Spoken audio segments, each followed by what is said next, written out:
ছাত্ৰ সন্থা আৰু ভেৰগাঁও অঞ্চলৰ ৰাইজৰ সহযোগত ভেৰগাঁৱত 55 সংখ্যক বিষ্ণুপ্ৰসাদ ৰাভাৰ তিৰুভাৱ তিথি পালন। বিষ্ণু ৰাভাৰ দিৱস উপলক্ষে ভেৰগাঁৱত উন্মোচন কৰা হৈছে ব্যয়বহুল প্ৰেক্ষাগৃহ আৰু বিষ্ণুপ্ৰসাদ ৰাভাৰ আবক্ষ মূৰ্তি। প্ৰায় 2 কোটি টকা ব্যয় সাপেক্ষে নিৰ্মাণ কৰা হৈছে এই প্ৰেক্ষাগৃহটি। বিধায়ক বিশ্বজিৎ দৈমাৰীয়ে উদ্ঘাটন কৰে ৰাজহুৱা প্ৰেক্ষাগৃহটিৰ দুৱাৰ। লগতে কলাগুৰুৰ আবক্ষ মূৰ্তি উন্মোচন কৰে হাৰ্টথ্ৰব জুবিন গাৰ্গে। জুবিন গাৰ্গৰ উপস্থিতিত যথেষ্ট উৎফুল্লিত হৈ পৰে অনুৰাগী।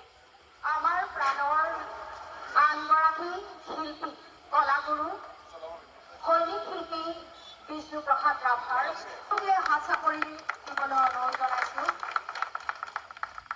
ইয়াৰ পাছত শ্ৰদ্ধাঞ্জলি অনুষ্ঠান হ'ব। ভাল লাগিছে, ধুনীয়া মূৰ্তি ৰাভাদেৱৰ।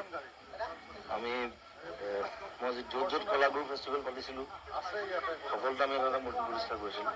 আৰু এইটো বাৰু কলাগুৰু ফেষ্টিভেল নহয়, তথাপি তেওঁলোকে যেতিয়া আমাৰ কিনাটো মৃণাল ৰাভা বনাইছে আৰু দেখিব ধুনীয়া লাগিছে, ডাঙৰ মূৰ্তি। আৰু এইটো যুগ যুগ ধৰি থাকি যাব।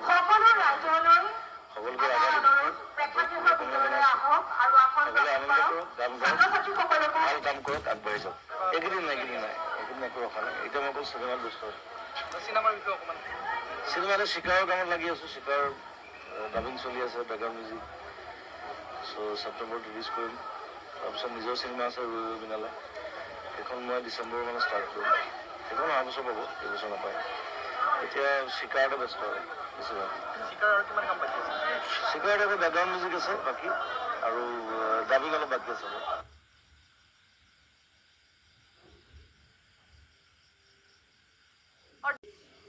নিখিল ৰাভা ছাত্ৰ সন্থা আৰু ভেৰগাঁও অঞ্চলৰ ৰাইজৰ সহযোগত ভেৰগাঁৱত 55 সংখ্যক বিষ্ণুপ্ৰসাদ ৰাভাৰ তিৰুভাৱ তিথি পালন কৰা হৈছে। বিষ্ণু ৰাভাৰ দিৱস উপলক্ষে ভেৰগাঁৱত উন্মোচন কৰা হ'ল ব্যয়বহুল প্ৰেক্ষাগৃহ আৰু বিষ্ণুপ্ৰসাদ ৰাভাৰ আবক্ষ মূৰ্তি। প্ৰায় 2 কোটি টকা ব্যয় সাপেক্ষে নিৰ্মাণ কৰা হৈছে এই প্ৰেক্ষাগৃহটি। বিধায়ক বিশ্বজিৎ দৈমাৰীয়ে উদ্ঘাটন কৰে ৰাজহুৱা প্ৰেক্ষাগৃহটি। আৰু লগতে কলাগুৰুৰ আবক্ষ মূৰ্তি উন্মোচন কৰে হাৰ্টথ্ৰব জুবিন গাৰ্গে। আৰু জুবিন গাৰ্গৰ উপস্থিতিত যথেষ্ট উৎফুল্লিত হৈ পৰে অনুৰাগীসকল। আনগৰাকী শিল্পী কলাগুৰু সৈনিক শিল্পী বিষ্ণুপ্ৰসাদ ৰাভা।